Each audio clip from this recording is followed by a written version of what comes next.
अस्सलाम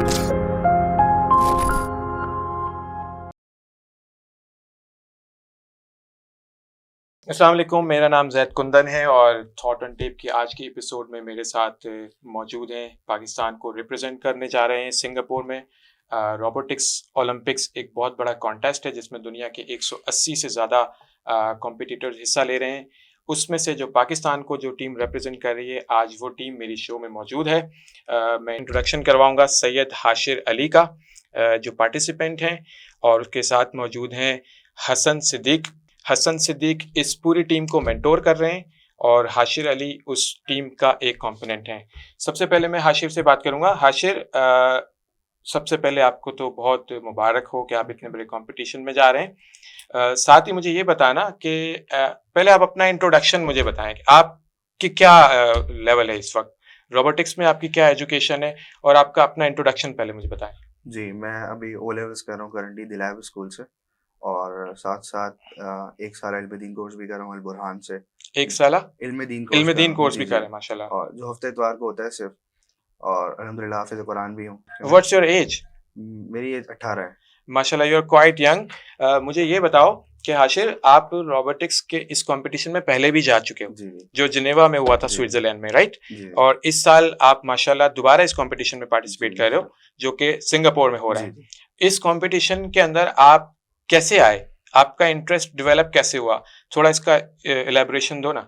जी, मैं पहले यहाँ से शुरू करूँगा कि मेरा इंटरेस्ट कहाँ से शुरू हुआ। पहले तो इससे पहले ग्राफिक डिज़ाइनिंग के अंदर सबसे पहले मेरा इंटरेस्ट था, और इसके अंदर फिर मैं अर्निंग भी करता रहा हूँ ग्राफिक डिज़ाइनिंग के अंदर, और उसके साथ-साथ फिर मैंने एक कंपनी के अंदर। ग्राफिक डिजाइनिंग के अंदर आप ऑलरेडी अर्निंग भी कर चुके जी, हैं जी, व्हाइल यू आर अंडर 18। ये ठीक ये है। मैं आपको 2 साल पहले की बात बता रहा हूँ। हाँ, यू आर अंडर 18 ना, ऑफ यस, कोर्स। तो उसके बाद फिर ग्राफिक डिज़ाइनिंग करते-करते मुझे किसी कंपनी के अंदर फिर 1 साल मैंने जॉब भी की। वो कंपनी भी एक्सपेरिमेंटर उसका नाम है, वो भी स्टेम बेस्ड थी। स्टेम की साइंस, टेक्नोलॉजी, इंजीनियरिंग, मैथ्स, और वहाँ पे ओके। भी अच्छा, वहाँ पे सबसे पहले मेरा इससे मतलब ताल्लुक बना था कि मैंने वहाँ पे देखा कि यार बच्चे स्टेम का काम कर रहे हैं, और वहाँ पे भी इस तरह के समर कैंप और वर्कशॉप होते थे। हम्म। तो उसके बाद फिर मैं दिलैब स्कूल के अंदर जब गया ओ लेवल्स करने, जैसे आपको मैंने बताया, तो वहाँ पे असल में हमारा तो ताल्लुक कायम हुआ वो स्टेम और रोबोटिक्स से, वहाँ पर कायम हुआ। फिर लैब स्कूल से? दिलैब स्कूल में।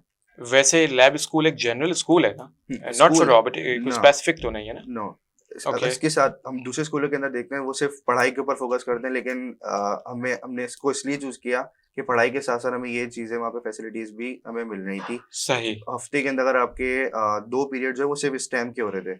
स्टेम यही कि हम लोग कोई प्रोजेक्ट पे काम करते थे, science, technology, engineering engineering, and maths. Maths, तो इस टाइम वहाँ पे उन्होंने आई कैन से कि एक प्रोपोर्शन मेंटेन किया हुआ है इसका, लाइक बिल्कुल। स्कूल लेवल पे ही। जी, जी, बिल्कुल। ठीक है। मतलब हम तो ख़ैर 18 साल के हो गए, लेकिन जो छोटे-छोटे बच्चे हैं 10 साल के, 12 साल के, वो भी किसी न किसी बेसिक लेवल पे इस पे काम कर रहे हैं। कोई प्रोग्रामिंग सीख रहा है, कोई कुछ सीख रहा है। तो इस तरह फिर हमने भी काम शुरू किया मुख्तलिफ कॉम्पिटिशन्स के अंदर। जब बच्चों को पार्टिसिपेट करता हुआ देखा, तो हमारे अंदर भी इंटरेस्ट पैदा हुआ कि यार मैं भी पार्टिसिपेट करूँ, इसके अंदर बनाऊँ। सही। तो फिर हमारे टीचर ने हमको बताया कि हाँ भाई, इस तरह बनाएँगे आप, इस तरह काम करेंगे। फिर हमने एक एडवान हुआ था कराची के अंदर एक्सपो सेंटर के अंदर, उसमें कॉम्पिटिशन में पार्टिसिपेट किया था रोबो सूमो से, और इस तरह के और भी कॉम्पिटिशन हुए। स्कूल के अंदर कॉम्पिटिशन हुआ, तो एक और कॉम्पिटिशन हुआ था एक्सपो के अंदर, उसपे हमने रेव रोबोटिक्स जो है वो किट है जो हम लोग अभी कौन सी रोबोटिक्स? रेव रोबोटिक्स। रेव, REV? जी, आरवी रेव रोबोटिक्स। रेव रोबोटिक्स, ये किट है जो हमें जो कंपटीशन में हम जाते हैं, इसी किट से हम रोबोट बनाते हैं अपना, जो ओके। कंपटीशन वाले हमें प्रोवाइड करते हैं हर ओके। कंट्री को। तो इस किट से फिर हम लोगों ने जो बेसिक लेवल पे किट थी हमारे पास, 2019 की थी, 2018 की, 2019 की थी दिलैब स्कूल के अंदर।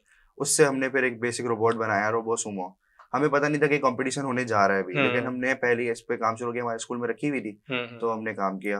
फिर उससे हमने कॉम्पीट भी किया दूसरे रोबोट के So साथ। you have got multiple opportunities right from the lab schools, yes, and then you get basic. experience with robotics and basic things from. Yes, उससे आपको opportunity मिली और then बिल्कुल। इस competition में आप 2022 में भी यस, participate कर चुके हैं, then again करने जा हम्म, रहे हैं।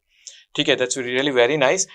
Let me talk to uh, Hassan Siddiq. Hassan Siddiq, you are mentoring this team again, right? पहले भी आपने mentor जी जी किया है, right? You are a mechatronics engineer as well, and STEM education system को भी आप promote करते हैं, and a lot of things related to science and technology you are doing. आपने इस टीम को तो लेके चलना, यू हैव अनदर एक्सपीरियंस।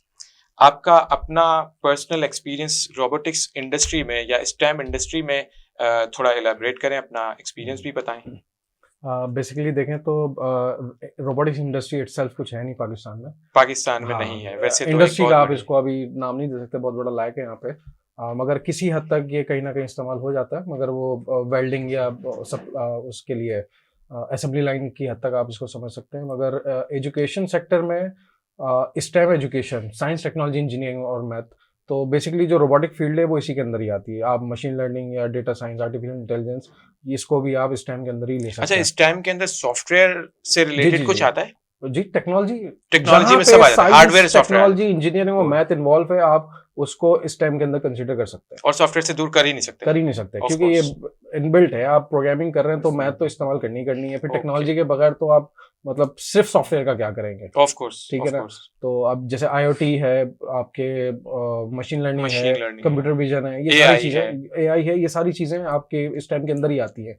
अच्छा, स्टेम का नाम अभी रिसेंटली थोड़ा सा उरूज पे आया है, वो इस वजह से आया कि ये इमर्जिंग टेक्नोलॉजीज को लाइक कह लें कि इमर्ज उनकी बेसिस यहीं से कनेक्ट निकलती है। तो मैं माशाल्लाह तकरीबन 12 साल से मैं पायोनियर्स में से एक हूँ कराची में, पाकिस्तान में, जो स्टेम के लिए काम शुरू किया जिन्होंने। बहुत छोटी सी एज से मैंने काम शुरू कर दिया था। तो जैसे जैसे जो लोग मुझे मिलते गए, जैसे जैसे मैं उनको ज्वाइन करता गया, ऐसे जैसे कारवां बनता गया, और लोग मिलते गए और कारवां बनता गया।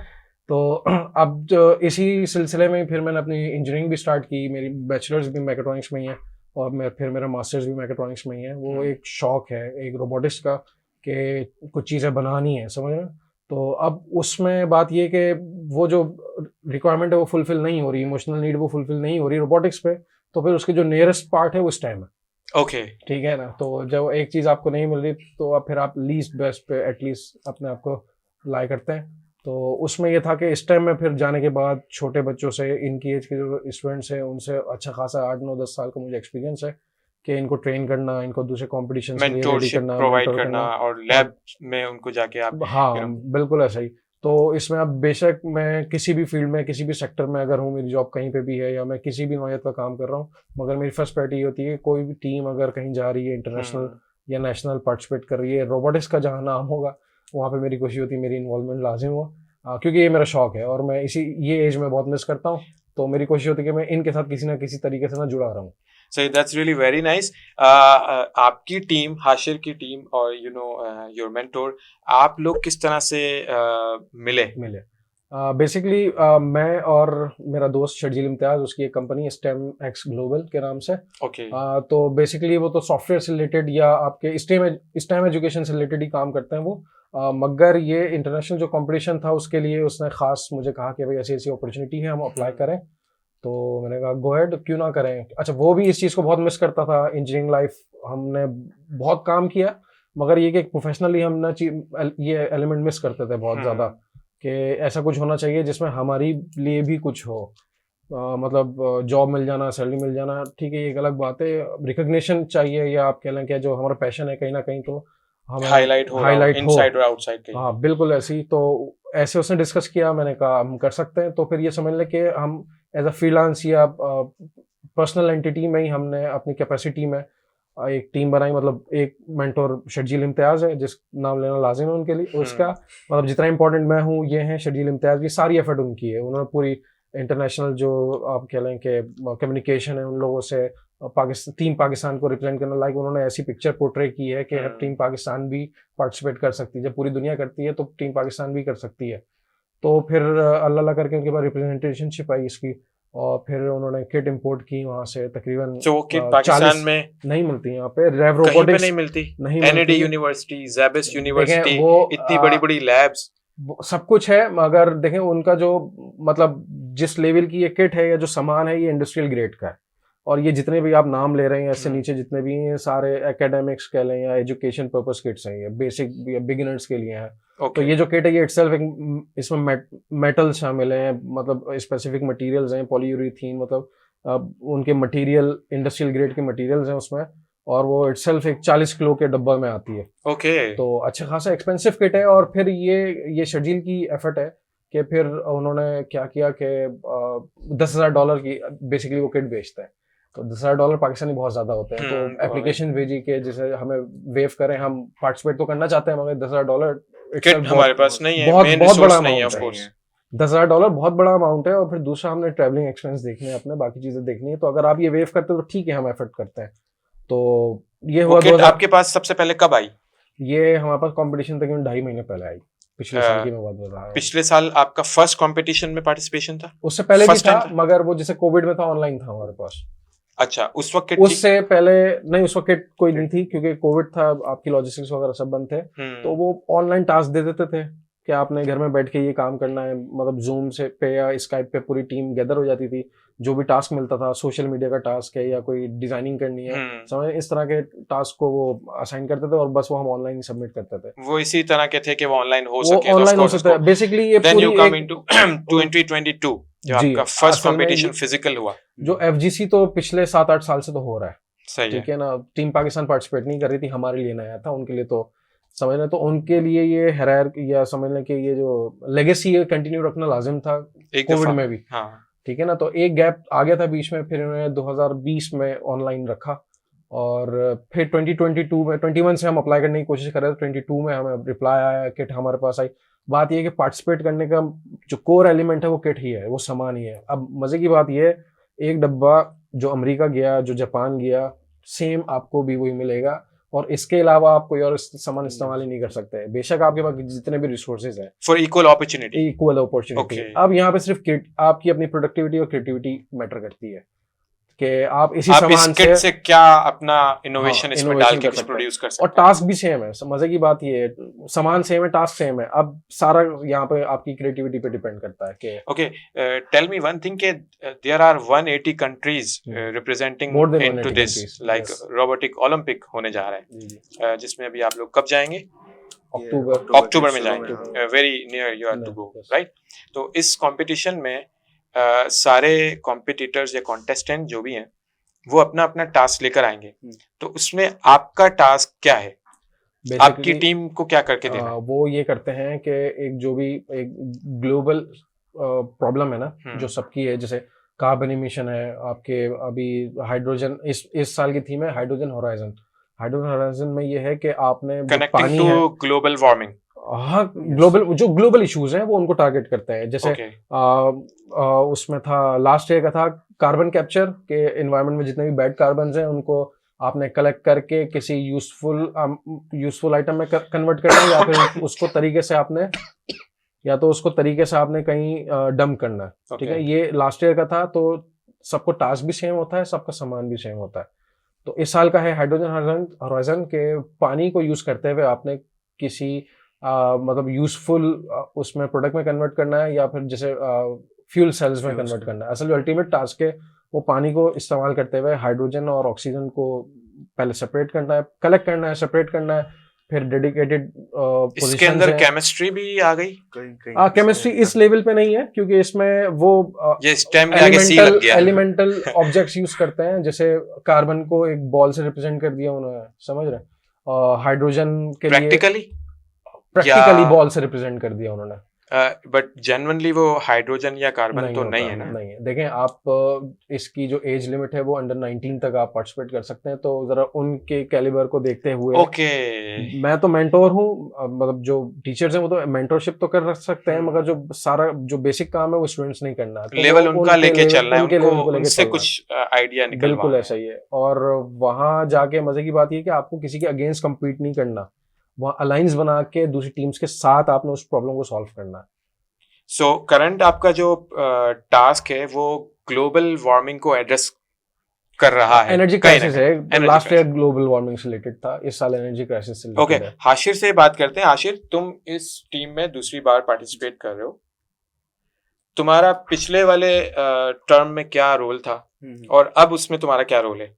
पिछली बार तो हमारा रोल ये था कि मेरा पर्सनली कि वो मैकेनिकल हम लोग काम करते थे, रोबोट बनाना है अब हमें वो सर कह रहे थे कि यार अब ये पिकिंग मैकेनिज्म बनाने हैं हमें, अब किस तरह से बनाने हैं इसको सोचो। फिर हम ऐसे इस तरह भी हो रहा था कि हम उस किट का नाम क्या है, सॉरी? रेव रोबोटिक्स। रेव रोबोटिक्स, ओके। तो अब बोलते थे, अब जैसे पिछले साल हमने 3-4 मैकेनिज्म बनाए थे, पिकिंग मैकेनिज्म, शूटिंग मैकेनिज्म और लिफ्टिंग मैकेनिज्म तो रोबोट का।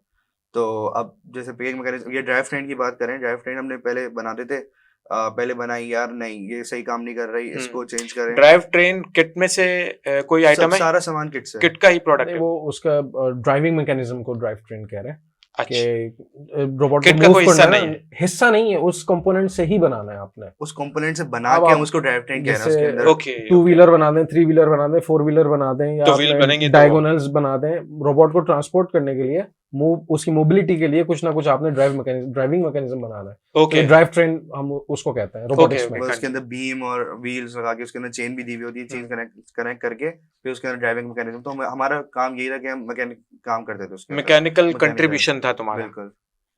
और वहां पे भी जैसे ये लोग रोबोट को ऑपरेट करना, ड्राइव करना, एक कैप्टन होता है उसमें और एक ड्राइव टीम, मतलब दो ड्राइवर की जरूरत होती है। आप एक भी robot साथ के लिए। जाते हैं ना कंपटीशन? साथ जाते हैं, मगर हम उस पिट में या उस कंपटीशन के उसमें एरिया में अलाउ नहीं, ग्राउंड में नहीं है, ग्राउंड पे अलाउ नहीं होता। कोच ग्राउंड है पे तो ये जाहिर लोग है स्टैंड अलोन, हाँ, खेलना मतलब तो मैं पीछे से चेयर अप कर प्लेयर्स सकता ने हूँ। खेलना है। हाँ, बिल्कुल ऐसा ही है। टीम बनने की भी कोशिश होती है कि टीम जो है ना वो लेवल करके चले, हम ताकि कि ये ना हो कि सारे अच्छा, अभी आपकी टीम में कितने लोग हैं? टीम में काम करने वाले तो आप जितने चाहे हो सकते जो हैं। ग्राउंड में खेलेंगे पहले उनके नाम बताएं। वो 5 हैं, वो 5 5 लोग जा हैं। सकते हैं। एक तो ग्राउंड में सैयद खेलने हाशिर अली हो गए, जी। दूसरे कौन है? और इब्राहिम सलमान हमारे साथ जा रहे हैं, इब्राहिम सलमान, शायान वसीम जा रहे हैं, शायान वसीम, और हमारे साथ मुस्तफा शहजाद जा रहे हैं, मुस्तफा शहजाद, 4 हो गए। मिनहल मिनहल हमारे साथ फीमेल? जा रही है। जी, ओके। वो हमारे साथ छोटी 12 साल की छोटी 12 बच्ची है। साल अच्छा, मोर यंगर। हाँ, मतलब इस तरह टीम को लेवल करते हैं कि तो ये वो 5 लोग हैं जो ग्राउंड में जो जाएंगे, ग्राउंड में जो इसके अलावा मेंटोर हैं, लाइक जी, हसन जी। सिद्दीक के अलावा और मेंटोरशिप है या क्या है? शर्जील भाई, जो Sharjeel you are Imtiaz talking है, अबाउट रताब हमीद शर्जील है इम्तियाज। लाहौर से,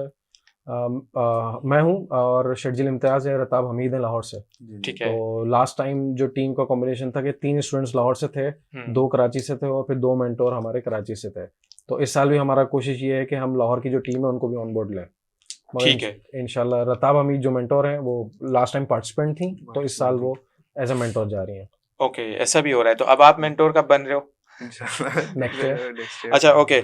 हाशिर, मुझे ये बताओ, जो लोग ग्राउंड में जा रहे हैं 5 लोग, जी जी, they all are belong to Karachi और समवेयर एल्स टू? नहीं, बिलोंग टू कराची। पांचों के पांच बिलोंग कराची। ये अपॉर्चुनिटी तो इक्वली इस सबके साल लिए थी ना? इस साल कराची से हैं, लास्ट ईयर 3 स्टूडेंट लाहौर से थे, 2 ओके, कराची से थे। अपार्ट फ्रॉम कराची भी थे? जी।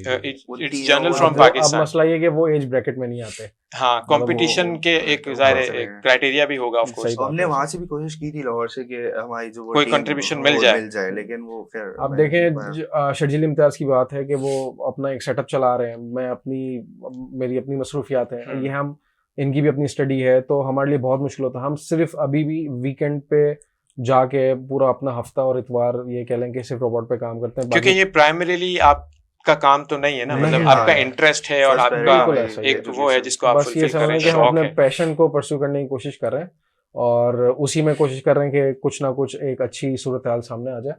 और वरना दूसरी जगहों पे क्या होता है कि वो बाकायदा गवर्नमेंट बहुत सारे, जैसे मैं इसी पे आने इंडिया लगा की मैं बात हूँ करता हूँ कि ये पूरा एक बड़ा प्रोजेक्ट है और एक प्लान्ड प्रोजेक्ट है, नॉट जस्ट कोई अभी तो इसका अनाउंसमेंट नहीं हुआ ना, ऑफ कोर्स एक सालों से चलती हुई चीज़ है, उसकी लेगेसी भी एज यू डिस्कस्ड। तो इसमें आप लोग जितना भी ये एक्सपेंस हो रहा है, लाइक आपने किट कहीं से स्पॉन्सर करवाई, आई डोंट नो किससे ली, तो अब ये जो लोग जा रहे हैं, ये लोग किस तरह से अपनी पॉकेट से कर रहे हैं या they are sponsored by government of Pakistan और समवेयर? नहीं, ये टोटली अभी तो अपनी पॉकेट से ही है, चाहे वो मेंटोर हो चाहे पार्टिसिपेंट हो।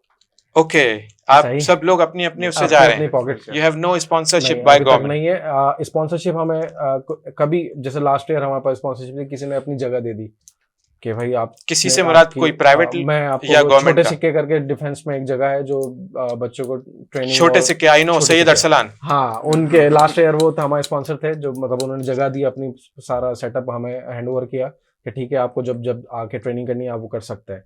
और जैसे इस साल है जो हमारा रोबोट जिस बॉक्स में जाएगा पैक होके, वो 30 by 30 इंचेस उसका साइज है, तो उसको जैसे बहुत खूबसूरत ट्रक आर्ट से फूल पत्ती वाले जो हैं कल्चर जो आपका है ना, आप कल्चर को भी रिप्रेजेंट करना है ना आपने, एक्चुअली आप वहां एशिया के जाके इस रीजन से, इस कंट्री से। टीम पाकिस्तान ऐसे होता है, मतलब वो नहीं पूछते कि आप किस सिटी से हो या कहाँ से हो, बस वो टीम पाकिस्तान है। अब वहां पे हमारा जो लोगो है या स्लोगन है वो टीम पाकिस्तान के तौर पे ही हम रिप्रेजेंट करते हैं। तो वहां ये देखा जाता है कि आप टीम पाकिस्तान को कैसे रिप्रेजेंट कर रहे हैं। तो लास्ट ईयर जैसे हम कुछ बुकलेट्स ले गए थे, बहुत उस पर खूबसूरत से ना हमने मोनूमेंट्स प्रिंट करवाए थे, और थोड़ा सा जो कंटेम्प्रेरी और सिंधी अजरक का स्टाइल था वो उसको हमने प्रमोट करने की कोशिश की थी। इस साल हमारी थीम ये कि जो ट्रक आर्ट है हमारे उसको हमने मतलब बाय साइड आप ये चीज उसको अपने कंट्री को आप दुनिया में जा रहे हैं ना, तो ठीक है, गलत न्यूज़ तो बहुत सुन ली उन्होंने। अब हमारा काम असल में ये है कि हम उनको एक पॉजिटिव साइड दिखाएं। और दूसरे जो वो है ओवरसीज पाकिस्तानी जो खास विजिट करने आते हैं कि भाई पाकिस्तानी टीम आई है, जो जिनेवा में थे। अब इंडियंस जो हैं वो इंडिया को सपोर्ट करने पहुंचे हुए थे, ऑस्ट्रेलियंस ऑस्ट्रेलिया को सपोर्ट करने पहुंचे हुए थे। अनफॉर्चुनेटली हमें कुछ पाकिस्तानी तो मिला नहीं वहाँ, मगर इंशाल्लाह उम्मीद है कि सिंगापुर में शायद मिल जाएगा, इंशाल्लाह मिलेंगे। तो उनको भी देख के आपको सपोर्ट भी मिलेगी। अच्छा, ओके हसन, मुझे आप ये बताइएगा, इतना बड़ा इंटरनेशनल लेवल पे ये रोबोटिक्स ओलंपिक्स कंपटीशन हो रहा है, तो इसमें ये सारा कुछ जो स्पॉन्सरशिप है, लाइक आपने किट ली, आपको किसी ने स्पॉन्सर किया? नहीं, गवर्नमेंट ने स्पॉन्सर किया, गवर्नमेंट ऑफ पाकिस्तान ने। आप लोग जो जा रहे हैं ये इसको कोई स्पॉन्सर कर रहा है? गवर्नमेंट ऑफ पाकिस्तान स्पॉन्सर नहीं कर रही, you are totally at your own expense. So why, ऐसा क्यों है? You didn't approach someone? हाँ, देखा जाए तो यही बात है कि हमने इस हद तक अप्रोच नहीं किया, हमारे कॉन्टेक्स्ट नहीं है। यहाँ आने की वजह ये है कि कोई मतलब शायद इस प्लेटफॉर्म से हमारी बात कहीं तक पहुंच जाए और इसको मतलब इस मुद्दे को मतलब थोड़ा आप समझ लें कि पाकिस्तान की रेपुटेशन को समझ लें। जैसे दूसरी टीम्स हैं, स्पोर्ट्स हैं, इसको भी एज ए स्पोर्ट्स कंसीडर किया जाए दुनिया भर में, ऐसे स्पोर्ट्स के तौर पे इसको माना। और ये स्पोर्ट्स से ज्यादा इसका कंट्रीब्यूशन है, हो सकता है, कह सकते हैं, मतलब आप उस स्पोर्ट्स की इंपॉर्टेंस को भी डिनाई नहीं कर सकते, और इसकी जो अपनी है जो टेक्नोलॉजी से रिलेटेड है आप उसको भी डिनाई नहीं कर सकते। और मजे की बात यह है कि हाँ, हमारे साथ जो पिछले साल जो स्पॉन्सर थे वो, जैसे मैंने आपको बताया, छोटे सिक्के करके जगह है, उन्होंने स्पॉन्सर किया, उन्होंने जगह दे दी अपनी, लाइक जितनी जिसकी जो कैपेसिटी थी वो करने की कोशिश कर रहा है, अपने लेवल पे करने की कोशिश कर रहा है, ठीक है। और इसके अलावा but why not government? Government big सवाल ये तो है ना। हाँ, बात ये कि एक तो शायद why not higher education commission and you know national incubation centre and a lot of government departments जितने भी नाम लिए उनकी प्रायोरिटीज अलग है। वो उस पहली बात तो ये कि इसको शायद एजुकेशन ही कंसीडर नहीं करता है। अगर एजुकेशन कंसीडर करते हैं तो मतलब आप देखिए ना, आपके करिकुलम में कहाँ है ये सारी चीजें। अगर इम्पोर्टेंस होती उनके सामने कहीं ना कहीं तो इकोसिस्टम आपको नजर आता। आप जितने भी आप अक्सर वहाँ हमें भी स्टूडेंट मिलते हैं या मुझे कहीं ना कहीं मिलते हैं, मतलब वो जो भी हैं वो अपने तौर पे करने की कोशिश कर रहे हैं। मतलब अगर उनकी बाकी कंट्रीज में भी ऐसा ही है, मुझे किसी की एग्जांपल बताएं, like you are going to Singapore. सबसे मजे की बात, आपके नेबर हैं, इंडिया की मैं बात बता रहा हूँ। गोवा से लास्ट टाइम एक टीम थी, जो गोवा से जो टीम थी बहुत ही स्लम एरिया से थे, मतलब हमारी ऑनलाइन मीटिंग भी हुई थी टीम इंडिया से last year related to your contribution वगैरह। हाँ, वो मतलब ये इस कंपटीशन का पार्ट है कि आपने दूसरी कंट्री से भी ना मीटअप करना है, और फिर जब आप वहां जाते हैं मिलता है तो जरा वो होता है ना कि यार सुमित कैसे हो और कैसे हो, समझ रहे हैं ना।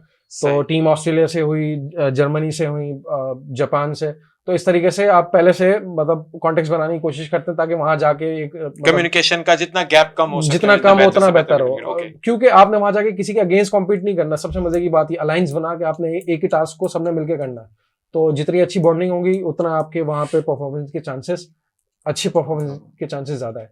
अब इंडिया की मिसाल दे रहा था, तो लास्ट ईयर उनका भी शायद ये मामला था कि वो अपने ओन पर आए थे, सारी चीजें, सारा खर्चा लास्ट ईयर। तो इस साल आप यकीन मानो उनका सोशल मीडिया अकाउंट रोज नई स्टोरी से भरा हुआ है। कोई मिनिस्ट्री उनकी ऐसी नहीं है जो उनको मतलब हाथों हाथ नहीं ले रही, उनको सपोर्ट करने के लिए इतना आगे आ गए। उनको मतलब वो स्कूल जा के अवेयरनेस प्रोग्राम कर रहे हैं, मतलब वो सारा उनको मतलब सपोर्ट कर रहे हैं सब। और फिर दूसरा कि अभी कल की बात है कि वो ओला, जो इनकी बिगेस्ट इलेक्ट्रिक व्हीकल बनाने वाली जो कंपनी है, तो उनके प्लेटफॉर्म पे वो लोग थे, वो पूरे उनके ऑडिटोरियम में उन बच्चों के उनकी अप्रिसिएशन के लिए उन्होंने बकायदा प्रोग्राम रखा था। तो मतलब जैसे जैसे अब कंपटीशन करीब आता जा रहा है, रोज उनकी नई नई चीजें आपको पता चलती जा रही हैं। यूरोप है, पोर्श कंपनी है जो गाड़ियां बनाती हैं आपके, इसके अलावा इंटेल है, IBM है, माइक्रोसॉफ्ट हैं, तो ये वो उन अपनी अपनी कैपेसिटी में उन कंट्रीज को बहुत सपोर्ट करती हैं। अब जैसे अज़रबैजान का मैं बात बता रहा था, सॉरी काज़ाकिस्तान की मैं बात बता रहा था, तो उन्होंने बकायदा एक सेंट्रल एशिया करके पूरा इन हाउस एक गेम कंपटीशन ओलंपिक स्टाइल का ही करा दिया। सही है। और मंगोलिया से आपके आसपास की जितनी कंट्रीज हैं उनको उन्होंने वहां पे बुलाया है ताकि सबके रोबोट ऑलमोस्ट अभी बन गए, तो वहां उन्होंने कंपटीशन कराया सेम उसी थीम का, और फिर उनको वेलकम किया है, सारे उनको जो मामलात हैं मतलब उनको मतलब जो प्रोटोकॉल्स हैं पूरे वो दिए हैं। और व्हाई नॉट पाकिस्तान? ये मिसफॉर्चुनेशन पाकिस्तान में क्यों है इतना अनफॉर्चुनेट? देखिए प्रायोरिटीज का मसला है, प्रायोरिटीज का मसला है। आप देखें कि वो टेक्नोलॉजी में इन्वेस्ट आज से नहीं कर रहे, वो काफी अर्से से, जैसे मैंने अभी आपको हम पहले बात कर रहे थे बिहाइंड द कैमरा के चाइना में वो मास्क डिटेक्ट करने वाली मशीन है, मैंने आपको ये बात बताई कि ऑलरेडी उनके हार्डवेयर इंस्टॉल हैं, समझ रहे हैं, काम हुआ है। आपके अटेंडेंस फेस रिकॉग्निशन पर है, आपके जैसे मेट्रो के जो टिकट्स हैं वो फेस रिकॉग्निशन पर हैं, बाई लिफ्ट में कितने बंदे हैं वो भी हेड काउंट करके बता देते हैं कि भाई 10 से ज्यादा अलाउ नहीं है, अलार्म बज जाता है, हेड काउंट, तो सारी चीजें समझ रहे हैं। ये ऑलरेडी उनका इकोसिस्टम बना हुआ है, सिर्फ हल्की थोड़ी सी उन्होंने अमेंडमेंट की तो वो मास्क के लिए भी उन्होंने बना दिया। तो कहने का मकसद ये है कि यहाँ पे थोड़ा सा एक तो इसकी इंपॉर्टेंस नहीं समझी जाती, अवेयरनेस नहीं है, हमारी प्रायोरिटीज स्ट्रेट नहीं है, इस तरफ नहीं है। हमारी एजुकेशन सिर्फ इस हद तक है कि या तो हम पढ़ के यहाँ से बाहर चले जाएं कोई अच्छी सी जगह पे। Okay, let's talk about stem. Pakistan के करिकुलम में स्टेम का प्रोपोर्शन है, डेवलप है या? देखा जाए तो है भी और नहीं भी। अच्छा है कैसे? क्योंकि साइंस तो पढ़ाई जाती नहीं है, साइंस तो पढ़ाई जाती है, इंटेंशनली नहीं है, as stem as a core stem नहीं है। अच्छा कोर स्टेम क्या है कि आपने कोई जैसे प्रोजेक्ट बेस्ड लर्निंग है कि एक आपने प्रोजेक्ट को या किसी कोई भी टॉपिक इनिशिएट किया, अब उसमें आप मैथ पढ़ा रहे हैं, आप मुझे बताएं कि मैथ में टेक्नोलॉजी का इस्तेमाल हम कहाँ करते हैं पढ़ाते हैं? साइंस में चलें किसी हद तक लैब के तौर पे हम कर लेते हैं, मगर उसमें भी, या आप प्रोग्रामिंग पढ़ा रहे हैं तो प्रोग्रामिंग में भी हम हार्डवेयर इम्प्लीमेंटेशन इस हद तक नहीं है हमारे पास। तो बिल्कुल अलग अलग फील्ड सेपरेट ही है हमारे पास अभी शुरू से। मगर दुनिया में इस टाइम समझ लें पिछले 10-11 साल में, और मजे की बात कि वर्ल्ड इकोनॉमिक फोरम की जो रिपोर्ट आती है द फ्यूचर ऑफ जॉब्स, तो 2020 में जो रिपोर्ट थी उसमें उन्होंने ये कहा था कि आने वाला जो वक्त है उसमें जो डिमांडिंग स्किल्स हैं उसमें एआई, मशीन लर्निंग और कंप्यूटर विजन, डेटा एनालिसिस, मतलब ये वर्ल्ड इकोनॉमिक फोरम ऑलरेडी पहले आपको 4-5 साल पहले बता देता है कि आने वाले वक्त में इस चीज की डिमांड ज्यादा है, ये जॉब ज्यादा क्रिएट होंगी। दुनिया उस तरफ जा रही थी और इसको अच्छे से अडॉप्ट किया, और अच्छे से देखें कहाँ तक चलेगा। आज भी आपकी जो एज अ फ्रीलांस जो स्टूडेंट्स काम कर रहे हैं वो ठीक है, वो इस हद तक कहीं ना कहीं पहुंच गए, मगर अभी भी जो इंफ्रास्ट्रक्चर है यूनिवर्सिटीज का, ये स्कूल्स का, वो अभी भी बहुत पीछे है, ठीक है ना। अभी भी हम स्कोर्स के पीछे पड़े हुए हैं, या समझ रहे एक ऑब्सोलीट सिस्टम को हम अभी तक फॉलो किए जा रहे हैं, जबकि लेटेस्ट जो चीजें दुनिया में हो रही हैं, या हम सिर्फ इस टाइम की एग्जांपल ले लें तो मुझे ऐसा लगता नहीं है, आई डोंट नो, शायद थोड़ा बहुत हो भी, लेकिन अब तक जितना मुझे समझ आया है, आपकी बातों से भी एक अंदाजा हुआ कि स्टेम का कोई अलग से प्रोपोर्शन हमारे सिस्टम में नहीं है, एग्जिस्ट नहीं करता। प्रीवियस गवर्नमेंट ने कोशिश की, कुछ समर कैंप्स भी उन्होंने कराए, जून जुलाई में टीचर्स को बुलाया, खासकर केपी की मैं बात बता रहा हूँ, तो वहां पे फिर उल्टा टीचर्स की तरफ से अपोजिशन का सामना करना पड़ा उनको। तो इसमें बड़े मतलब नाखुश थे टीचर्स वहां के, और जिन चैलेंज आ भी रहा है तो कहाँ से आ रहा है, मैं ये सोच रहा हूँ। नहीं अब चले, अब मुझे नहीं पता कि आप स्टूडेंट की तरफ से आता तो और हाँ मजे, टीचर्स की तरफ से मैं बता रहा हूँ, हमने प्रोजेक्ट्स किए हैं पूरे थ्रू आउट द पाकिस्तान में घूमा हूँ इस टाइम के हवाले से ना, तो वहाँ बच्चे इतने क्रिएटिव हैं क्योंकि मतलब कहीं ना कहीं टाइम बहुत उनके पास, समझ रहे, रिसोर्स भी कहीं ना कहीं मतलब मेंटली फिजिकली भी स्ट्रांग है वो हर लिहाज से, तो मतलब उनको जो चीज मिलती है वो उसको कुछ ना कुछ बना के ना करने की कोशिश कर रहे होते हैं। किसी ने टर्बाइन्स बनाई हुई है, किसी ने कुछ बनाया हुआ, किसी ने कुछ बनाया हुआ है। अब जब वो गवर्नमेंट ने कोशिश की उसको केपीके में समर कैंप के, भाई वो क्रिएटिव स्टेम के हवाले से उन्होंने कोशिश की, प्रोग्राम ये था उनका भी कि इसको हम नेशनल करिकुलम में इनबिल्ड करें, इसको लेकर आए। तो वहाँ टीचर से मतलब ये सबसे ज्यादा ना रेजिग्नेशन का जो एरा था ये रीजन था, वो इस टाइम में था कि अब तो काम करना पड़ रहा है। तो अब मुझे नहीं पता कि किस ग्राउंड इसकी एक्चुअल ग्राउंड रियलिटी क्या है, मगर ये वो चीजें हैं जो मैंने अपनी आंखों से ऑब्जर्व की वहां पे ना। और दूसरा ये कि अब यूनिवर्सिटीज में भी आप देखें कि यूनिवर्सिटीज में भी ठीक है, प्रोग्रामिंग सिखाई जाती है, सब कुछ है, मगर जो एक्चुअल मार्केट की नीड है, अब मैं सबको टारगेट नहीं कर सकता क्योंकि इस मामले में थोड़ा सा मेरा स्कोप लिमिटेड है, मगर जो मैं पर्सनली समझता हूँ तो उसमें यह है कि वो मतलब कह लें कि उनको खुद नहीं पता, 12-12 साल से वो एक ही मतलब उसी सीट पे बैठे हैं वो टीचर, तो वो आपको इंडस्ट्री के जो करंट वो चल रहे हैं, ट्रेंड चल रहा है, करंट जो ट्रेंड रिक्वायरमेंट जो है, सिस्टम रिक्वायरमेंट की है, उसको वो रिक्वायरमेंट है, आने वाले कैसे फ्यूचर की देखेंगे, वो नीड है। क्या चलेगा, मतलब वही इंजीनियरिंग के वही प्रोजेक्ट हर साल रिपीट होते हैं, हर साल रिपीट होते हैं। जिस तरह मैंने हमारी तो जो सिलेबस है वो अपडेटेड नहीं है, अपडेटेड बिल्कुल नहीं इसी है। तरह रिफ्लेक्टिंग दिस कि हमारा जो स्टेम के अंदर जो कोर्स है या जो भी चीजें हैं जो अपडेटेड होनी चाहिए होनी वो चाहिए। नहीं है, देखें, वर्ल्ड इकोनॉमिक फोरम ऑब्सोलीट की तरफ ही आपको हम एक ही ऑलरेडी चीज बता रहा रिपीट है, किए जा रहे वर्ल्ड इकोनॉमिक फोरम आपको बता रहा है भाई ये वो स्किल्स हैं जिनकी डिमांड नहीं है, हैं।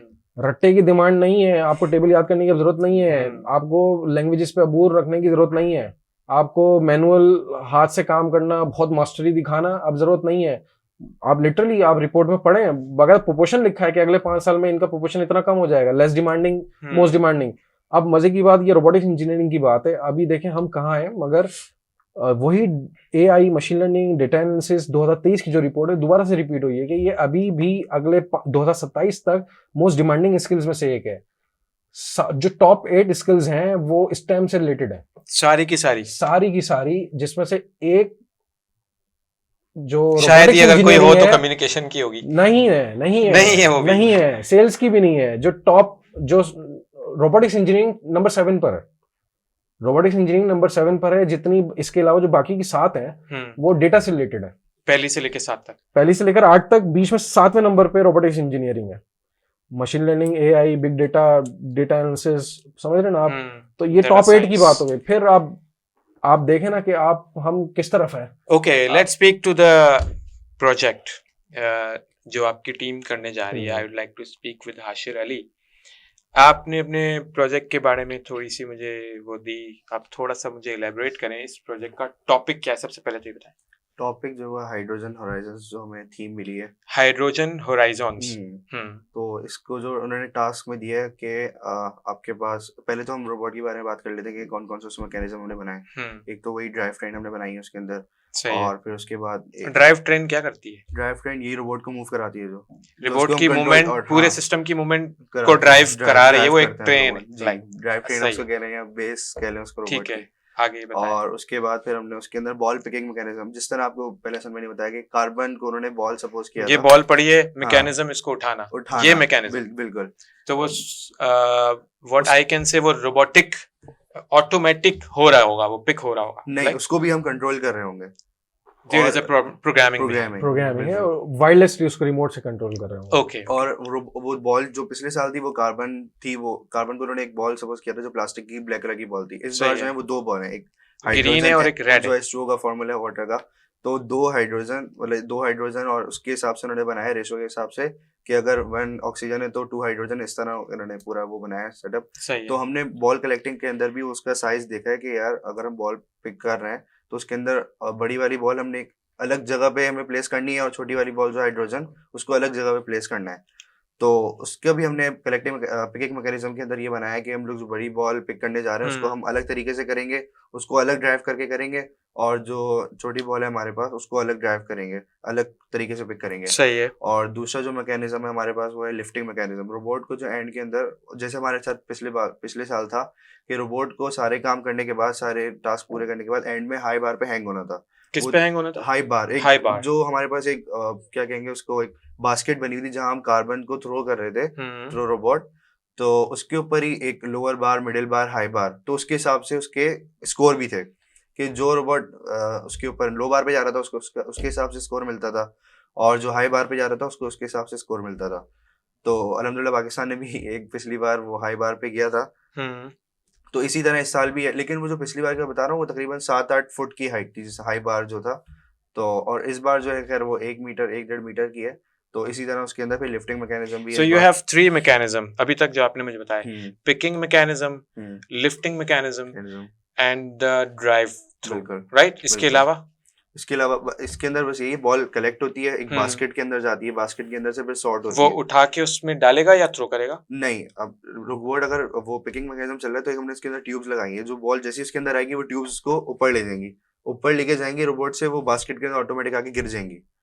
Okay, cycle like. हाँ, ठीक है। तो फिर जो अगर बड़ी बॉल आ रही है उसके अंदर तो वो ऊपर वाले पोर्शन में रहेगी। अगर हाइड्रोजन आ रही है हमारे पास तो वो सॉर्ट होगी नीचे के, हमने उसके अंदर वो बनाया सॉर्टिंग मैकेनिज्म, उसके अंदर हमने वो गार्ड लगा दिए। अगर छोटी बॉल है उसके नीचे आ जाएगी। फिर जो बॉल्स हैं उसके हमने उसकी जो बास्केट्स वगैरह है, हाइड्रोजन की अलग है, ऑक्सीजन टैंक जो नाम दिया है फर्स्ट ग्लोबल ने, तो उसके अंदर हमें प्लेस करना है। ओके, ऑक्सीजन को अलग मुझे करना आप अपनी जो भी ये इक्विपमेंट्स हैं या जो किट से जिससे ये सारी चीजें डिजाइन हुई हैं, उनको मुझे इनलिस्ट करके नाम बताएं। क्या क्या प्रोडक्ट आइटम्स क्या क्या है लाइक? है। हमारी जो किट है उसके अंदर सबसे मोटर्स की बात कर लेते हैं। कोरेक्स मोटर्स हैं और दूसरी मोटर्स अलग है। इसके अंदर पूरा रोबोट एक तो लिफ्ट हो जाता है और दूसरा कलेक्टिंग जब बॉल करते हैं उसके अंदर हमने अलग मोटर्स लगाई हुई है। लिफ्टिंग मैकेनिज्म के अंदर अलग मोटर्स लगाई हुई हैं। और दूसरा जो हमारा ड्राइव ट्रेन है उसके अंदर अलग एक मोटर यहाँ एक मोटर यहाँ, उसको फिर चेन से कनेक्ट किया हुआ है। तो इस तरह मोटर्स का हमने उसके अंदर काम किया है। और उसके बाद बीम्स है उसके अंदर, ब्रैकेट्स हैं, वो काफी मतलब मेटल अलग है, प्लास्टिक के अलग है। तो इस तरह का सही, बहुत अच्छा बताया, क्या बात है। अब अपने मेंटोर की बुराइयां बताओ।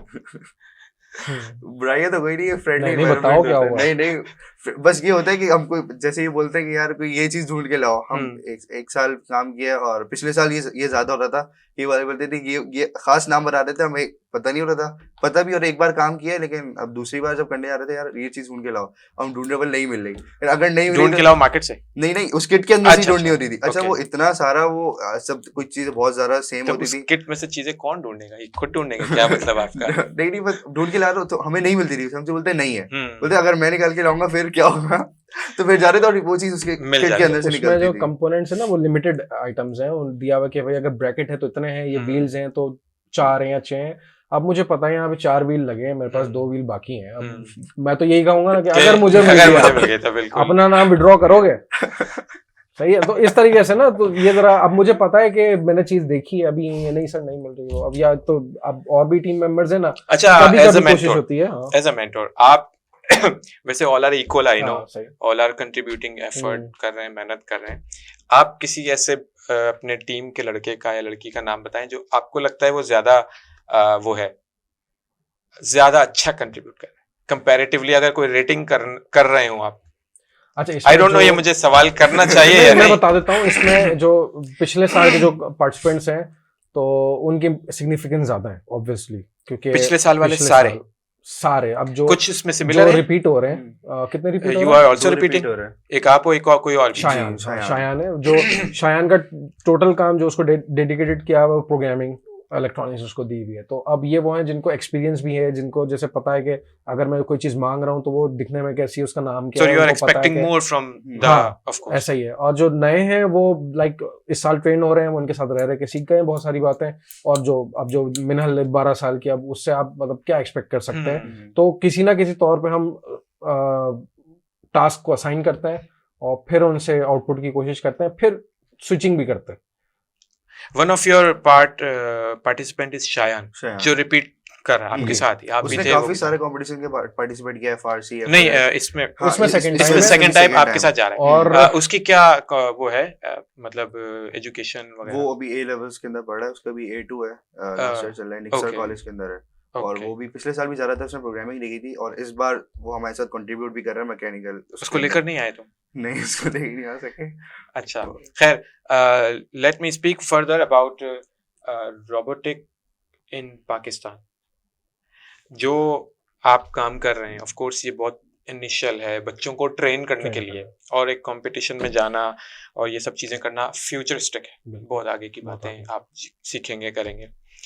इस वक्त एग्जिस्टिंग कंपैरेटिव टू अदर दुनिया, other world, other countries, developing countries like Pakistan के कैलिबर के जो कंट्रीज हैं, उनसे अगर हम कंपेयर करते हैं तो पाकिस्तान में रोबोटिक्स का कोई कंट्रीब्यूशन है इंडस्ट्रियल लेवल पे या किसी भी लेवल पे, जिससे ये बच्चे नर्चर होंगे? पूछने का मतलब ये बेसिकली ना, ये सीख जाएंगे फिर कहाँ जाएंगे? सही बात है। बेसिकली तो इंफ्रास्ट्रक्चर ओवरऑल बहुत थोड़ा एब्रप्ट सा है अभी। क्योंकि आप ज़्यादातर चीज़ें इंपोर्ट करते हैं, वो बनी बनाई चीज़ें आती हैं। इस वक्त जो रोबोट्स ऑलरेडी हैं जो इंडस्ट्री में है, जैसे ऑटोमोबाइल इंडस्ट्री में बहुत हैं, या जो पार्ट्स मैन्युफैक्चरर्स हैं उनके पास है, तो उनको क्यों चाहिए? क्योंकि उनको 24 घंटे के पार्ट्स, 24 घंटे एक सिस्टम चाहिए जो कि सिर्फ पार्ट्स बनाता रहे, मतलब सेम पार्ट्स को 2000 टाइम्स पर डे बनाता रहे। तो उन्होंने भी क्या किया है कि उन्होंने रोबोट्स जो हैं उनके पास मैनिपुलेटर्स हैं, पेंट शॉप में रखे हैं, वेल्डिंग शॉप में रखे हैं, या असेंबली लाइंस में रखे हैं, तो वो भी इम्पोर्टेड है।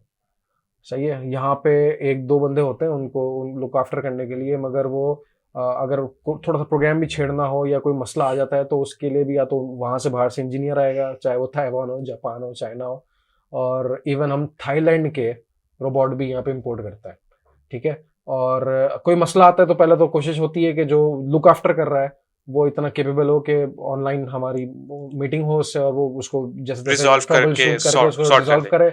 नहीं होता है तो फिर वहां से बंदा आएगा, और मतलब इंजीनियर आएगा, फिर उनके सारे प्रोटोकॉल और जो सारे मामला हैं वो देख के, फिर बेशक वो चाहे छोटा सा ही मामला क्यों ना हो, एक मोटर को ही रिप्लेस करना हो, मगर यहाँ पे अब जैसे ना वारंटी वॉइड हो जाएगी उसकी, तो इसलिए फिर वो वहीं से बंदा आएगा, वहीं करेगा। मैंने कुछ जगहों पे प्रपोज किया कि आपके पास रोबोट है और ऐसे ऐसे मेरा प्लान है, मैं कुछ कर सकता हूँ, बड़े करीबी हमारे, तो उन्होंने कहा भाई आप आ जाओ, देख लो और जो कर सकते हो मुझे बताओ।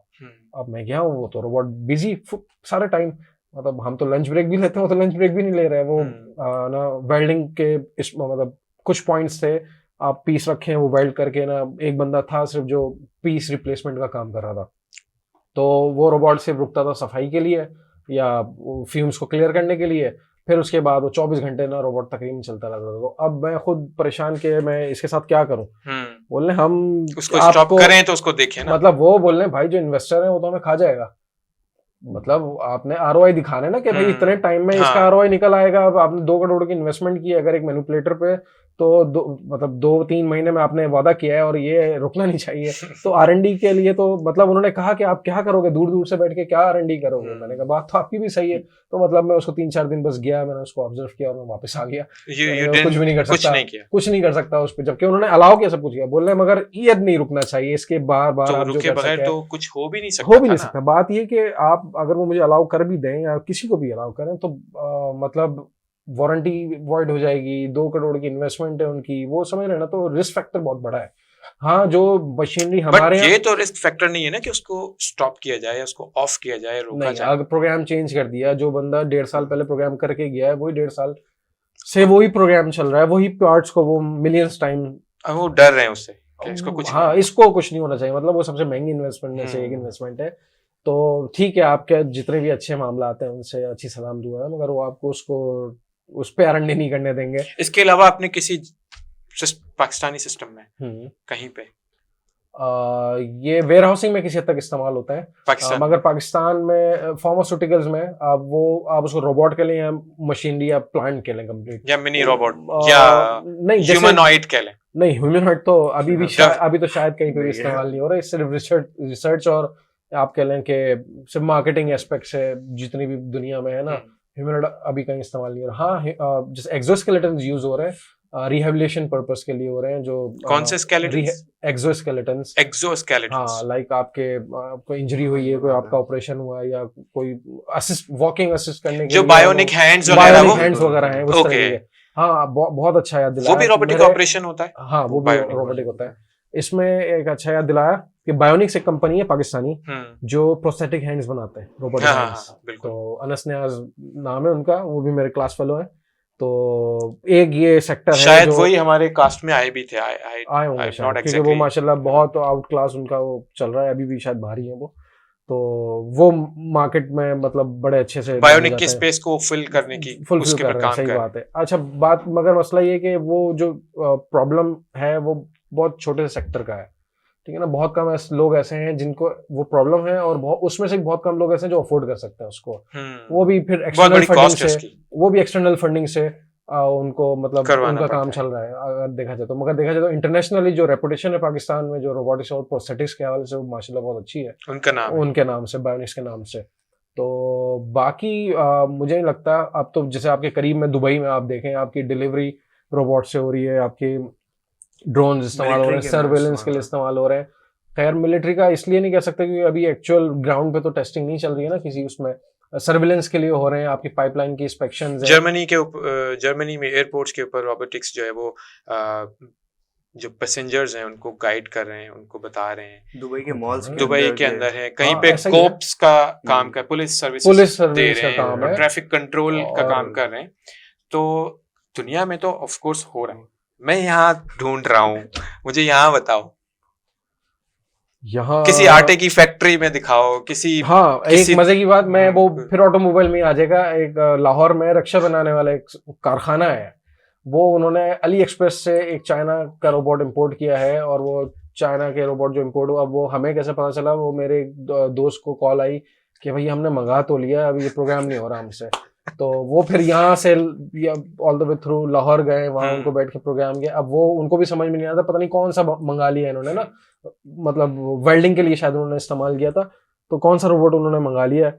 तो अब वो पता चला कि एक्चुअल ब्रांड कोई और सा था, किसी ने एक्सप्रेस पे ना उनको अपना लेबल लगा के वो उनको सेल किया हुआ था। तो फिर जब उसके वो अंदर सेटिंग्स में गए, उसमें देखा तो अंदर पता चला जो फर्मवेयर्स वगैरह हैं वो तो सारे किसी और ब्रांड के हैं। तो अच्छा खासा हैंड्स ऑन उनका था उसमें, तो उन्होंने को वो प्रॉब्लम वो सॉल्व करके दे दिया। कहने का मकसद ये कि लोग चाहते हैं, मगर इतना मार्केट इनस्टेबिलिटी ज्यादा है, ओवरऑल सिचुएशन एक इन्वेस्टमेंट का इशू है, एक टेक्नोलॉजी का जाहिर है वो कॉम्पिटिबिलिटी भी तो नहीं है ना। रोबोट आज हो जाएगा, इंपोर्ट तो हो जाएगा, यहाँ पे कहाँ चलेगा, किस मशीन में कनेक्ट होगा। फिर अगेन लाइक यू गाइस, जिस तरह आपकी जो फील्ड के लोग हैं वो भी तो इतने इजीली मैं नहीं समझता एक्सेसिबल हैं, अवेलेबल इतना इजीली नॉट है। इसके जब अलावा ये लोग एक करेंगे, सेक्टर जब और होंगे एक शायद। इशू और है जो मुझे लगता है कि सबसे बड़ा मेजर इशू है कि हमारे जो लेबर है, लेबर कॉस्ट वो कदरे कम है।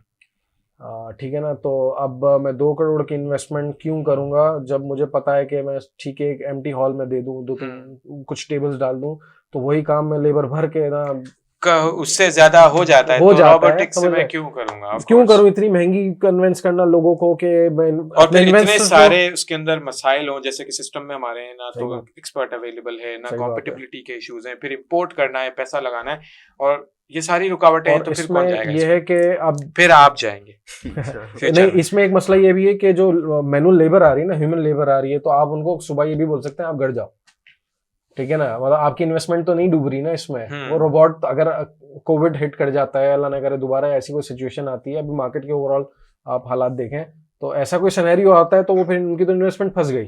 उनके लिए बेहतर ये है कि डेली बेसिस पे मेरे पास लेबर आती जाए, काम करती जाए, जितनी डिमांड है उतना हम सप्लाई करते जाएं, और मतलब आगे से बढ़ने की अभी ना हमें कोई चाहत ऐसी नहीं है। अब आहिस्ता आहिस्ता देख रहे हैं कि ई कॉमर्स और ड्रॉप शिपिंग के हवाले से कुछ लोग as a freelance knowledge spread होना शुरू हुई है, मगर अभी उसमें रोबोटिक्स का इन्वॉल्व होना बहुत दूर है। 20 मिलियन रोबोट सिर्फ 51 मिलियन लोगों को रिप्लेस कर देगा 2030 तक। ये ज्यादा दूर नहीं है।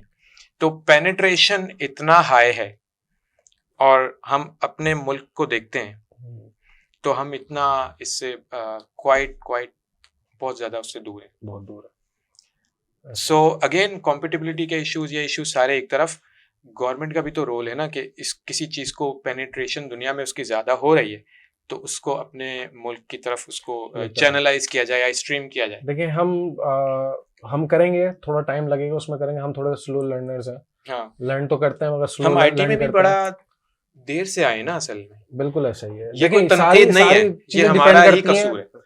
नहीं देखिए, आपका कसूर कैसे हो सकता है? तो आप तो हलाल रिस्क कमाने ही बैठे हैं ना, घर से जो निकले कमाने ही बैठे हैं। आपको जहां अपॉर्चुनिटी मिलेगी, ओवरऑल इन जेनरिक मैं जनरली बात बता रहा हूँ, उसमें वजह ये है कि जहां पे इकोसिस्टम मिलेगा। अब मैं लाइट सपोज मुझे पता है कि मैं एक रिमोट जॉब में देखता हूँ यूएसए से या ऑस्ट्रेलिया से, मेरे पास कॉल है कि भाई रिमोट जॉब है और अच्छी डॉलर्स में पे मिलेगी। मैं बोलता हूँ ठीक है, मैं रात को उठ के, क्योंकि टाइम डिफरेंस की वजह से मैं रात को उठ के कर लूंगा, ना लाइट है ना नेट है। तो अब आप मुझे बताएं मैं कैसे कम्पीट करूंगा दुनिया में? तो ये ओवरऑल जब इंटरनेट पेनिट्रेशन नहीं है, जब हमने सॉरी आपकी बात इंटरप्ट कर रहा हूँ, जब हमने ई कॉमर्स की बात की थी, बहुत तफसीली गुफ्तगू हमने ई कॉमर्स पे की थी, तो अहमद भाई से, बिल्कुल अहमद रऊफ जो टेलीमार्ट को ओन करते हैं, उन्होंने यही एक पॉइंट किया था कि हमारे पास मोबाइल फोन पेनिट्रेशन नहीं है, टेक्नोलॉजी की क्या बात करते हैं। बिल्कुल ऐसा ही। यानी कि उन्होंने अपनी कोई स्कीम इंट्रोड्यूस कराई, मुझे सही से याद नहीं है, जिसका ये मकसद था कि लोग मोबाइल फोन, एंड्रॉइड फोन खरीदें और इस्तेमाल करना शुरू करें, जिसका ये मकसद। तो कहने का मतलब है कि पेनिट्रेशन मोबाइल फोन का इतना दूर है अभी, तो बहुत कहाँ तो बाकी टेक्नोलॉजी बहुत दूर रोबोट की और बात बाकी है। टेक्नोलॉजी और आईटी वगैरह। सो अल्लाह करे ये जल्दी से ये चीजें, ये गैप फुलफिल हो जाए। सही बात है। और इसमें जो अभी जो डिफरेंस ज्यादा मतलब अच्छे से वाजे डिस्टिंग्विश कर पा रहे हैं ना, वो जो नई जनरेशन है और जो पुरानी जनरेशन है। अब जो नई जनरेशन है उनको तो समझ में आ गया क्या करना है, मगर अब मैं देख रहा हूँ कि आहिस्ता आहिस्ता जो हमारी पुरानी जनरेशन है उनको भी रियलाइज हो रहा है कि जो हमारे वक्त में जो काम चल जाता था अब वो वैसे नहीं चलने वाला। तो जो बच्चे कह रहे हैं कर रहे हैं वो किसी हद तक अब शायद दुनिया ऐसी चलती है, ठीक है ना। तो अब ये देखें कि हमारे पेरेंट्स ने भी मोबाइल लेना यूज कर दिया, सोशल मीडिया का यूज करना शुरू कर दिया, वो भी अब बैठ के खुद ही ऑनलाइन चीजें मंगा रहे होते हैं। तो ये टेक्नोलॉजी की पेनिट्रेशन ही है, ये बहुत स्लो है, बहुत बट स्लो है। अपने ऑर्गेनिकली ये है इस ये तरह, है पाकिस्तान के अंदर है इस ये तरह, हो रही है। होगी इसी तरह। पहले वो टीवी को बुरा भला कहते थे, इंटरनेट को बुरा भला, कंप्यूटर को बुरा, मोबाइल को बुरा भला कहते थे, ये तो शैतानी वो है चरखा और ये और वो। तो मगर अब ये कि अब दे आर एडॉप्टिंग, अडॉप्ट कर लिया उन्होंने। अब भाई उनके चिल्ड्रन अगर बाहर बैठे हैं, समझ रहे ना, तो बैठे में वो कर रहे हैं, उनसे लगे में। जब ये टेक्नोलॉजी नहीं होती तो क्या करते आप? Okay, let's come to the robotics Olympics. Competition आप लोग करने जा रहे हैं, रियली बहुत खुशी की बात है। कंपटीशन को करने के बाद इन हमारे कॉम्पिटिटर्स को या हमारी टीम को क्या फायदा मिलेगा? सबसे बड़ी सेंस ऑफ अचीवमेंट है कि जबरदस्त, ये तो है। सेंस ऑफ अचीवमेंट ये है कि अच्छा ये वो स्टूडेंट्स हैं जो खुद अपने शौक से आए, कौन अपनी स्टडी और अपनी रेगुलर लाइफ से हट के जबरदस्ती, मतलब ये कोई कोचिंग सेंटर नहीं है कि पेरेंट ने डाल दिया कि ये वाला पेपर देना है तो पढ़ना पड़ेगा। ये खुद अपने विल से आ रहे हैं, इनको पता है इसमें पेपर भी नहीं देना, मगर पेपर के दौरान प्रेशर ज्यादा बढ़ जाएगा इसकी वजह से, क्योंकि आप टाइम यहाँ पे भी स्पेंड कर रहे हैं, ठीक है ना। अब मैं अपना जो भी प्रोफेशनल लाइफ में कर रहा हूँ, मगर इसके लिए मैं टाइम निकालने की कोशिश करता हूँ। पहली बात तो ये कि अगर यहाँ से कुछ मिलता है, अच्छे स्कोर्स आते हैं या अच्छी पोजीशन आती है, इंशाल्लाह आएगी, या थोड़ा घूमना फिरना मिल जाएगा, तो सबसे पहली बात तो ये सेंस ऑफ अचीवमेंट है, ठीक है। और दूसरा हमारा टारगेट ये है कि जो अवेयरनेस प्रोग्राम है, एक्सप्लोरेशन और ओवरऑल अवेयरनेस प्रोग्राम है। अब जैसे आपको नहीं पता, आज आपको भी पता चल गया, भाई को नहीं पता, भाई को पता चल गया, आपके इस चैनल के तवज्जुद से 100 लोगों को और पता चलेगा। तो ये कि एक तो हम ये चाहते हैं कि स्टेम, जो शुरू से मैं कह रहा हूँ कि स्टेम की अवेयरनेस बहुत लाजिम है। अगर आपके स्कूल में इंटीग्रेट नहीं है, आपकी यूनिवर्सिटीज में नहीं है, तो एज अ पेरेंट आपको इस मामले में कुछ सोचना पड़ेगा, खुद से कुछ ना कुछ करना पड़ेगा। अगर आप में जैसे इनके एज के जो स्टूडेंट्स हैं उनको पता है कि भाई दुनिया किस तरफ जा रही है, तो उनको मतलब उस चीज को भांप के उसकी सूरत हाल का अंदाजा करके आपका जो कैरियर है वो जरा उस डायरेक्शन में रखें। तो इससे एक तो ये पता चलता है कि आप दुनिया में कहाँ खड़े हैं। इससे अल्हम्दुलिल्लाह लास्ट ईयर से जो हमारा कॉन्फिडेंस है वो बहुत ज्यादा अच्छा है। हम ये समझते हैं कि हम बहुत ज्यादा, हमारे पास रिसोर्सेज नहीं है, जो ओवरऑल मसाइल है, तो मगर फिर भी उन सारी चीजों के बावजूद भी अल्हम्दुलिल्लाह हम अभी भी किसी से कम नहीं है, हम अभी भी किसी से कम नहीं है। तो ये कॉन्फिडेंस मतलब 5 लोगों में आया था पिछले साल, तो इंशाल्लाह वो 5 को हमने 100 करना है। और फिर ये भी एक इको है, इसको देखिए, ये भी एक इको है, सही बात है। तो हम जैसे तैसे करके इसको जिंदा रखने की कोशिश किए हैं, जब तक हमसे हो पाएगा फिर हम कोशिश करते हैं कि आहिस्ता आहिस्ता, और हर चीज में टाइम लगता है। लास्ट ईयर हमारे पास स्पॉन्सरशिप कम थी, इस साल हमारी कोशिश है थोड़ी और ज्यादा हो जाए, और जैसे जैसे ये सोशल मीडिया पे और उस पे एक्टिव होगा, वायरल होगा, तो खुद ब खुद आहिस्ता आहिस्ता ना चीजें इंशाल्लाह अडॉप्ट करना शुरू कर लेंगे। तो हमारी ये कोशिश है कि वो जो एक स्पार्क जलाने की, तो इंशाल्लाह आहिस्ता आहिस्ता ये सारी चीजें इनलाइटनिंग की तरफ, तो अवेयरनेस भी बढ़ेगी, लोगों को समझ में भी आएगी। और फिर जो स्टूडेंट है, खासकर जो अच्छी यूनिवर्सिटीज हैं, इंटरनेशनल यूनिवर्सिटीज हैं, अभी जो शायान वसीम की बात बता रहे हैं, इंशाल्लाह WPI जो यूनिवर्सिटी है, तो स्पेशल कंसिडरेशन है इस कंपटीशन के हवाले से, जो इस कंपटीशन में पार्टिसिपेट करेगा उनके लिए क्या है, स्कॉलरशिप के लिए। किस तरह की स्कॉलरशिप? इंटरनेशनल यूनिवर्सिटी आपको स्कॉलरशिप देगी नहीं, मतलब स्पेशल कंसिडरेशन है उसकी। आप मेंटोर की लिखा हुआ है उसके अंदर कि जो आप पार्टिसिपेट करके आए फर्स्ट ग्लोबल के अंदर, उसको स्पेशल कंसीडर करेंगे इन स्कॉलरशिप। यानी कि आप एक लेवल एक स्टेप अप हो गए इस कंपटीशन में पार्टिसिपेट करने की वजह से। So you 5 people including Shayan and Hashir and Minal and everyone, तो आपके पास ये एक एडिशनल अपॉर्चुनिटी आपकी टीम को मिलेगी, जो इंटरनेशनल अपॉर्चुनिटी। एक यूनिवर्सिटी नहीं है, और कई यूनिवर्सिटी है जो इस रोबोटिक्स के कंपटीशन। कौन सी यूनिवर्सिटीज हैं? बहुत सारी हैं, जैसे अगर मैं नाम लेता हूँ, इसमें MIT भी शामिल है, जो USA की मतलब इंजीनियरिंग के हवाले से बहुत मानी जानी जाती है, MIT है। बाकी इसमें CERN की जो स्विट्जरलैंड में जो आपके बिग बैंग का जो एक वो है आपका एक्सपेरिमेंट जो है उनकी अपनी कुछ प्रोग्राम्स हैं, स्कॉलरशिप प्रोग्राम है या अप्रेंटिसशिप या ट्रेनिंग वाले प्रोग्राम्स हैं। इसमें इंटेल है, माइक्रोसॉफ्ट, IBM, मतलब इनकी अगर वो जॉब नहीं भी दे रहे हैं या स्पॉन्सरशिप नहीं भी दे रहे हैं तो कुछ कोर्सेज आपके लिए वो फ्री कर देते हैं। ये भी बड़ी वहाँ चीज पे है। बहुत बड़ी ये भी बात बड़ी है। चीज है। देखें हम तो मतलब बहुत बेहंगम सिचुएशन में वहां तक पहुंचे थे बड़े शॉर्ट नोटिस पे, मगर एक्सप्लोर करने के लिए बहुत सारी चीजें हैं। तकरीबन 50 से ज्यादा तो डिफरेंट तरह के अवार्ड्स हैं, अलग अलग रिसर्च इंस्टीट्यूट ने अवार्ड्स रखे हैं। मतलब वो जैसे विनर बहुत के सारे लिए नहीं, विनर के लिए नहीं है, ओवरऑल अलग अलग टास्क है उनके, कंप्लीट करता है, हर चैलेंज कंप्लीट जो करता करने जाता वाले है। को, कंप्लीटर। हाँ, मतलब अवार्ड्स हैं उनके भी कि अब जैसे इंटेल वाले हैं, इंटेल को ये प्रोजेक्ट अच्छा लगा, उनसे इंटरव्यू लेते हैं, उनकी जो बात है, उनकी जो रिसर्च है, उनसे पूछते हैं, उनको वो अच्छा लगा तो वो ये जो अवार्ड दिया जाता है वो बताते हैं कि भाई इंटेल की तरफ से है, ये लाम रिसर्च लैब की तरफ से है, समझ रहे ना, इनकी तरफ से। तो अब वो भी ये अपने तौर पे वो अपने तौर पे वो इसको करते हैं, सपोर्ट market कर रहे होते हैं तो on the event. On the event. और Event ये के दौरान। बेशक टीम पाकिस्तान के तो स्पॉन्सर्स नहीं है, मगर जो FGC के जो साथ जो लोग जुड़े हुए हैं वो इंटरनेशनली मतलब रिनाउंड फिगर्स हैं, और इनकी लाइक आप इनकी नजरों में आ जाते हैं या कंसेक्यूटिव पार्टिसिपेशन है आपकी, तो आप इनके साथ कंपीटिशन की base You are more near to the opportunities. कहीं ना कहीं अपॉर्चुनिटी अवेल करने के आप अपॉर्चुनिटीज करीब हो के जाते हैं। अम्ब्रेला में तो आ ही जाते हैं। तो ठीक है, ओके, मुझे ये बताइएगा कि ये कंपटीशन का थोड़ा इन ग्राउंड मुझे बताओ कि ये कंडक्ट कैसे होता है, इसका प्रैक्टिकल सीन क्या होता है, किस तरह से आप अपना जो आपका प्रोजेक्ट है उसका शोकॉस करते होंगे ना, जाहिर है, तो किस तरह से उसका शोकेस करते हैं? तो पहली बात तो एक जैसे एक्सपो टाइप एक हॉल बना हुआ था, उसके अंदर हर कंट्री जो है वो हमारे साथ ही होते हैं, जैसे कि वो A to Z जितने कंट्रीज के नाम आते हैं, हम लोग पाकिस्तान, फ़लस्तीन, इस तरह सारे लाइन से एक कंट्री, एक उनकी पिट बनी हुई होती है, उसके अंदर आप आओ, अपना सुबह टाइमिंग होती है आपकी वही मखसूस 10-11 बजे आप आओ, उसके अंदर आप अपना रोबोट वो तैयार करो, वो टाइमिंग देके चले जाते हैं, इस टाइम पे आपका ये वाला मैच होगा, तो आपको वहाँ पहुँचना है। फिर उसके लिए वहाँ प्रैक्टिस, एक तो वो फील्ड होती है जहाँ हमने खेलना होता है प्रॉपर, और उसके बाहर जो है वो हमें प्रैक्टिस मैचेस के लिए स्पेस भी दिया हुआ था कि आप प्रैक्टिस करें, यहाँ पे क्या मसला है वो आइडेंटिफाई करें। और उसके बाद जो है वो एक तो टाइमिंग्स दे दी जाती है, फिर आपको पता चल जाता है आपने किस टाइम पे वहाँ जाना है, फिर उसके बीच में आप इंटरेक्शन करो, टीम के लोगों से बातचीत करो।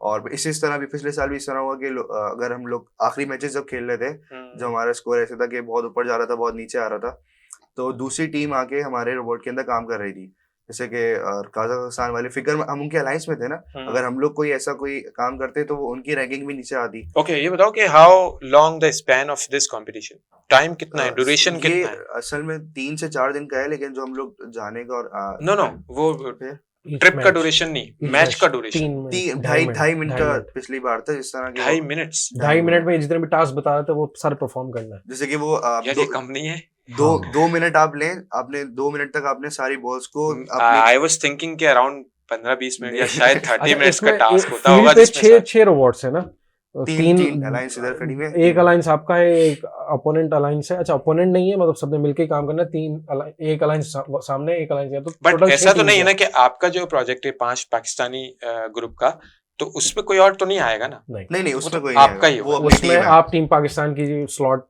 टीम पाकिस्तान की, जर्मनी की, जापान की, उसमें पार्टिसिपेशन। हाँ, मगर टीम स्ट्रेटजीज बनाई जा सकती हैं, मिलकर काम किया जाता है। जैसे कोई हाई बार पे कह रहे थे कि हैंग होने में अच्छा है, तो वो कोई आगे कहते हैं, जैसे टीम कोरियन आगे हमें कहा कि भाई हम कंसिस्टेंट हैं, कोई ट्राई नहीं करेगा, हमें सब जगह देंगे और हम हाई बार के लिए ट्राई करेंगे। हमारे लाइन्स में से कोई एक भी हाई बार पे चला गया तो ठीक है, हमारे लिए इनफ है, समझ रहे हैं? तो टास्क हम डिवाइड कर देते हैं, बिल्कुल टीम से पहले जो शेड्यूल दे दिया ना, उसमें अलायंसेस के नाम लिखे, आप जाके उनसे मीटिंग करें, स्ट्रेटजीज बनाएं। प्रीवियस जो आपका कंपटीशन था 2022 का, उसमें आपका स्कोर या उसमें आपकी पोजीशन क्या रही? बहुत अच्छी पोजीशन थी इसमें, मतलब हमारा अगर 8 पोजीशन पे 1400 स्कोर था, जो टॉप 1 थी उनका 1800 था, जो फाइनल जो स्कोर हमारा रहा 1400 और 1800। So it was a good and healthy competition. और एक भी मतलब कोई भी आप गलती हो रही थी आपसे तो आपकी रैंकिंग +60 +50 इस तरह के ऊपर नीचे हो रही थी, तो हमें भी वो होता था यार इतनी जल्दी, मतलब बहुत फोकस करके और ये करके। It's a nice and really healthy productive conversation about the STEM and the robotics as well. आप लोगों का बहुत शुक्रिया, एंड आई होप आप ये वाला कंपटीशन पिछले साल से ज्यादा अच्छे स्कोर मार करके आए, बल्कि दुनिया में पाकिस्तान को जो है वो बहुत बड़ा मार्कर क्या है इंशाल्लाह. इंशाल्लाह. God bless you, your team and Hassan Siddiq as आपका भी well. बहुत शुक्रिया, Thank आपने you very मेहनत much.